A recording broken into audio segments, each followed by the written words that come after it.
सत्कार योग प्यारी सास संगत जी, प्यार और सत्कार से कहना धन निरंकार जी।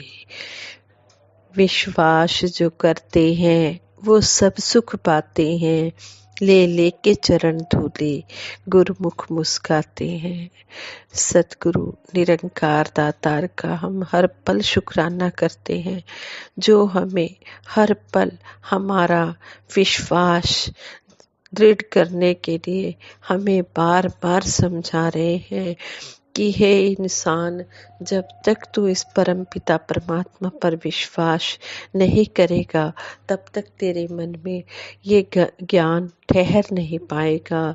इस ज्ञान को मन में ठहराने के लिए, स्थिरता लाने के लिए तुझे इस परम पिता परमात्मा पर पूर्ण विश्वास करना होगा।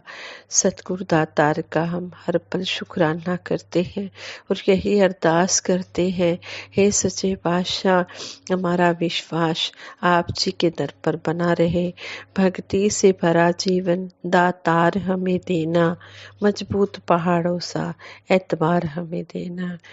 संगत जी कहते हैं, एक बार एक यूरोपीय देश के एक क्षेत्र में काफी समय तक बारिश नहीं हुई। लोग त्राही ही त्राही कर उठे। वे पानी की एक एक बूंद के लिए तरसने लगे। कई उपाय किए गए लेकिन बारिश नहीं हुई। आखिर लोग अपने क्षेत्र के धर्म गुरु की शरण में पहुंचे। पादरी ने, धर्म गुरु ने बड़े ही आश्वासन भरे स्वर में कहा, आप इस समय अपने अपने घरों को लौट जाइए।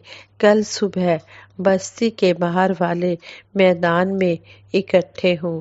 वहां हम सब मिलकर दातार प्रभु से प्रार्थना करेंगे। आप विश्वास रखिए, दातार प्रभु हमारी प्रार्थना को जरूर कबूल करेंगे। लोग अपने अपने घरों को लौट गए। दूसरे दिन निश्चित समय पर सभी लोग मैदान में इकट्ठे हो गए। पादरी भी अपने हाथ में छाता लिए हुए मैदान में पहुंच गया। पादरी ने एक ऊंचे से टीले पर खड़े होकर चारों ओर नजर डाली। सब उपस्थित लोगों पर नजर डालने के बाद उसने कहना शुरू किया, भाइयों, भले ही आप कितनी भी गिड़गिड़ाकर प्रार्थना क्यों न करें, वर्षा नहीं होगी। पादरी की बात ने मैदान में एक सनसनी सी दौड़ा दी। लोग चिल्ला उठे, आपने कल तो हमें विश्वास दिलाया था कि हमारी प्रार्थना जरूर कबूल होगी, और आज जब हम सब अपने काम काज छोड़कर यहाँ पर इकट्ठे हुए हैं तो आप कह रहे हैं कि वर्षा नहीं होगी, बारिश नहीं होगी। ऐसा क्यों? आगे से धर्मगुरु पादरी महोदय ने बड़ी गंभीर आवाज में कहा, ऐसा इसलिए क्योंकि आपको अपनी प्रार्थना पर खुद ही विश्वास नहीं है। यदि आपको अपनी प्रार्थना पर विश्वास होता तो आप लोग अपने साथ ये छाते लाना ना भूलते। लोगों के सिर शर्म से झुक गए। अपने कच्चे विश्वास को कोसते हुए वे अपने अपने घरों को लौट गए। यह हो नहीं सकता कि भगत की प्रार्थना कबूल ना हो। बस जरूरत इस बात की है कि भगत का विश्वास पक्का हो, दृढ़ हो। इस तरह हमारा विश्वास बना रहे। हम कभी भी अपने विश्वास को डुलायमान ना करें। मेरा डोले ना इतबार, बख्शो श्रद्धा भक्ति प्यार।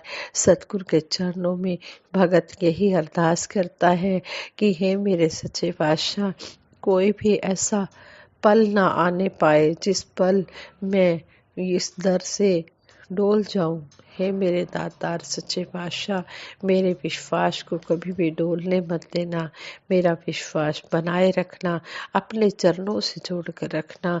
सेवा सिमरन सत्संग की दात झोली में डाल के रखना।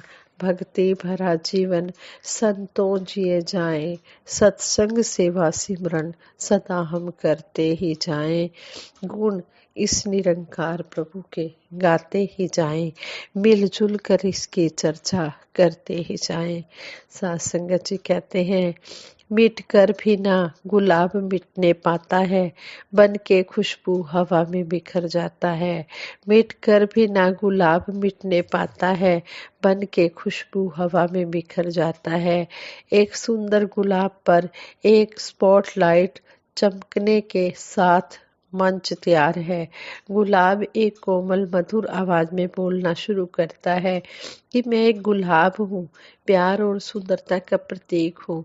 आप मुझे हर जगह, बगीचों में, गुलदस्ते में और यहाँ तक कि जंगल में भी पा सकते हैं। लाल, नीले, पीले, हरे और यहाँ तक कि काले रंग की पंखुड़ियों के साथ हर रंग मेरे सुंदरता को दिखाता है। लेकिन मेरी सुंदरता सिर्फ बाहरी नहीं है, मैं सदियों से मानव संस्कृति का हिस्सा रहा हूँ, जिसका उपयोग खुशी, आराम और उपचार लाने के लिए अनेकों तरीकों से किया जाता है।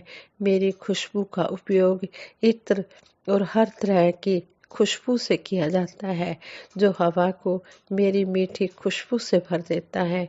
मेरी पंखुड़ियों का उपयोग चाय, जैम और जेली में किया जाता है, जो किसी भी व्यंजन में स्पर्श जोड़ता है। इलाज में मेरा उपयोग गुलाब की चाय बनाने के लिए किया जाता है, जो विटामिन और एंटीऑक्सीडेंट से भरपूर होती हैं।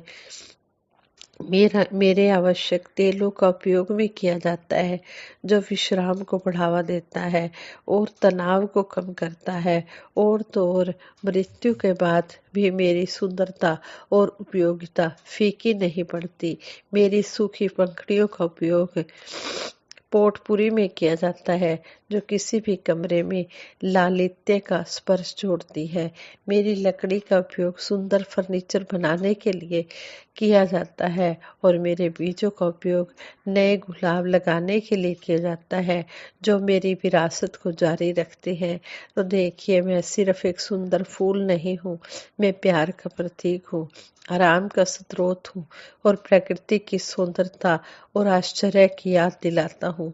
अपनी आखिरी सांस में भी मैं दुनिया के साथ अपनी सुंदरता और अपनी उपयोगिता को शेयर करना जारी रखता हूँ। स्पॉट लाइट फीकी पड़ जाती है और गुलाब की आवाज अब और सुनाई नहीं देती है। अचानक मेरी आंख खुली, मुझे पता लग गया कि मैं एक सपना देख रही थी। कल स्थानीय रोज गार्डन में सैर करते करते गुलाबों की खुशबू मेरे अंदर तक बस गई थी। एकाएक मुझे एहसास हुआ कि सपने में गुलाब की आवाज बेशक सुनाई देनी बंद हो गई, लेकिन असलियत में जब तक एक भी फूल दुनिया में कायम है, उसकी सुंदरता और खुशबू की विरासत कायम रहेगी। हम भी अपने जीवन को फूलों की तरह महकाएं, फूलों की तरह खुशबू बिखेरे। फूल मरने के बाद भी खुशबू बिखेरते हैं।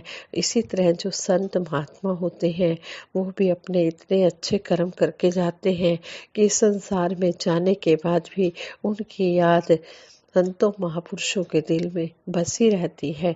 उनके कर्म, व्यवहार और वाणी के द्वारा वो अपनी ये अमिट छाप इस दुनिया में छोड़ जाते हैं।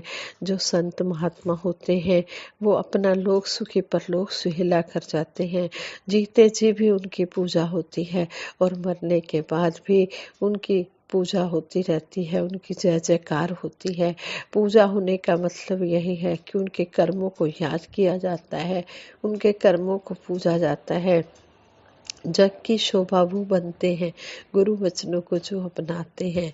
और कहते हैं, हम पूर्ण हरदेव बानी में बाबा हरदेव सिंह जी महाराज ने फरमाया है कि जिस गुरसिख ने गुरु के दिल में अपनी जगह बनाई है, कहे हर देव गुरु भक्ति की कला उसी को आई है। गुरसिख वही गुरु के दिल में जगह बना सकता है जो गुरु के हर वचन पर चलता चला जाता है, जो गुरु के हर वचन पर फूल चढ़ाता है, उसको कर्म रूप में लाता है, तो उसकी संसार में भी जय जयकार होती है। और उसकी इस संसार से जाने के बाद, रुखसत होने के बाद भी उसके कर्मों को याद किया जाता है।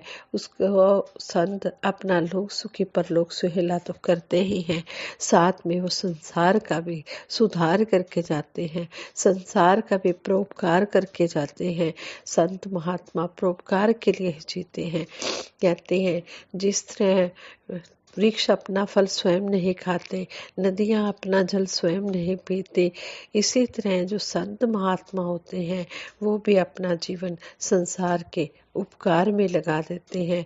वो अपने लिए नहीं जीते, वो दूसरों के लिए अपना जीवन जीते हैं, दूसरों के भलाई में काम आते हैं, दूसरों के दुख दर्द में काम आते हैं। आओ दातार से हम भी यही अरदास करें, हे सच्चे पातशाह, जिस तरह आप जी ने जोड़ा है इसी तरह अपने चरणों से जोड़ के रखना, इसी तरह हमें अपने चरणों में लगाए रखना और हम इसी तरह आशीर्वाद पाते रहें। चरना च बिठाया ही चरना विच रुल जावा, कीताए जो मेरे ते उपकार न भूल जावा। हे दातार सच्चे बादशाह, हे सतगुरु निरंकार दातार, जो भी आप जी ने हम पर ये उपकार किया है, इस उपकार को हम कभी भी भुला ना पाए और हमें अपने चरणों में बिठाया है तो अंतिम श्वास तक अपने चरणों से बिठाए रखना और सभी का भला करना। हमें परिवार सहित अपने चरणों से जोड़ के रखना, सारे परिवार के ऊपर मेहर भरा हाथ रखना, मेहर भरी नजर रखना, सद्बुद्धि देना, सद्विचार देना, सद्मार्ग देना। औखी घड़ी न देखन दे, अपना भी रस संभाले, हाथ दे राखे श्वास श्वास प्रतिपाले। साथ संगत जी, ये विचार करते हो बहुत सी गलतियां भी हुई होंगी, उन गलतियों के लिए आप जी क्षमा कर देना, आगे के लिए शुद्ध विचार करने की क्षमता बख्शना। आज संगत जी प्रेम से कहना, धन निरंकार जी।